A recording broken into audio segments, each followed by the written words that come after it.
Digital technology has revolutionized the world in which we live and work.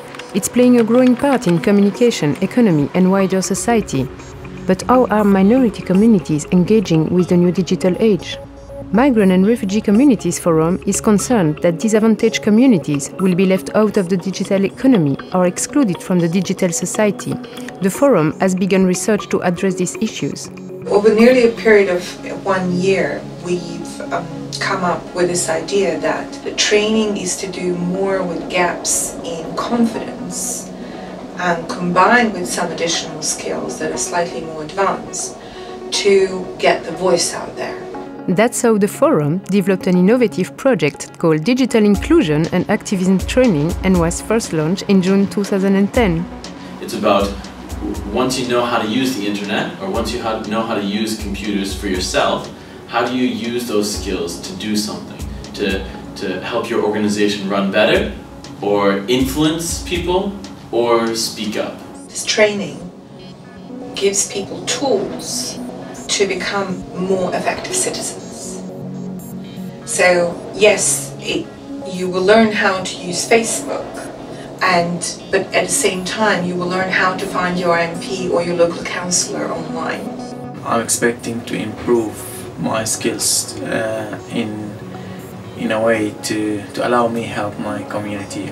Even if you are a user of internet, emails or Facebook or any other things, and the internet, still there are a lot of things that you miss. I'm very happy to be in this course because so far I feel like I start to be more confident. Over the 7 weeks, students go through the tools available on the internet for free and learn how social media can be used as a vehicle for self-expression and empowerment. To develop their own activism project, the participants debate questions such as: who is your audience? What do you ask them to do? And what's your unique power? I can promote the pains and suffering of the people who have been held in prison in Eritrea. I want you to think about what sort of power your organization has. Does it have money? Does it have people? What kind of influence do you bring? Here they are discussing how many people they could get to an event. Yeah, 50. I think 70. Here in London, I could bring 3. 2020. Good number. Maybe 5. I think 3 is like a number. That's an influential group.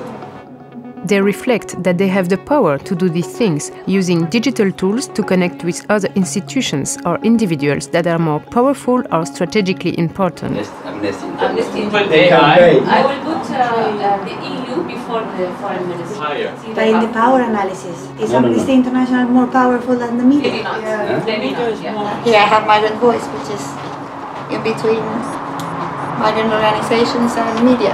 That you will be targeting with your Digital Activism Project that you can point to on this? I think we still have to build the basement to be able to go upwards.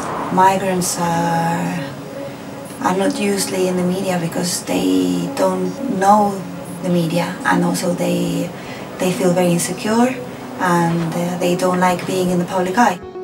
So often then, the public discussion around migrant issues falls short of engaging with migrants themselves. They won't listen. They promise to go back, but never happens. We just told you how it works inside and how do journalists work and how decisions are made and what the journalist is after is looking for and the conditions they are working in. Once you understand this, then you are in a better position to pitch your story. Not every journalist can make change or can make influence. You have to know who is the person who can influence in your topic. But if you get the right person, they can bring a big change. The media do want to hear our stories. They do want to engage with us, and it works. Also, many people call us up afterwards and say, "I saw your article. I've seen what you had to say. I was really interested in this," and it has made an impact. When a group of digital activists went last time to The Guardian, they said in the notes, we don't want you to say a failed asylum seeker. You should change it to a refused asylum seeker. And so after sort of explaining the difference and really talking about that, the Guardian said, actually, yeah, that's right, we should change that. What is it that keeps some of our educated and economically empowered users, migrants and refugees, away from the debate.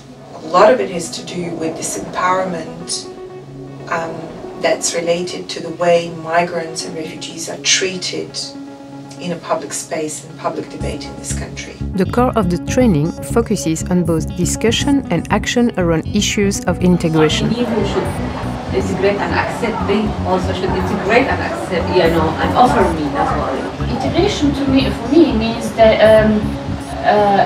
full participation into the society. And most of migrants and refugees are people who are integrating and working to have a productive life in this country, and yet from the outside they tend to be perceived as people who are not part of the society. The forum practices community organizing with migrants and links these groups with British society. September time, the government's going to publish a document saying integration should look like this. How do we change that discussion? Policymakers and other people need to hear about. Migrants work so hard to learn English. When I speak, they have like this instant distance from me because they are expecting me to have a very British accent, but I don't. The policy should change around how they start to let people integrate, not let people go into the society, let them work. At the end of the course, the participants spend 7 hours more per week on the web. 76 blogs have been created, helping to raise the voice of migrants online. 96 community leaders have been trained in digital activism skills. I started volunteering with Migrant Voice as a communications volunteer, and I applied all the skills that I learned in the workshop. And I also started my own blog about the Spanish community in London. I'm really, really thankful because it's been great. Thank you very much. I do believe that migrants have a lot to tell, a lot to share, a lot to express, and a lot that people can learn from. So I would absolutely love to see in 5 years' time migrants telling stories, speaking louder, and getting more active online.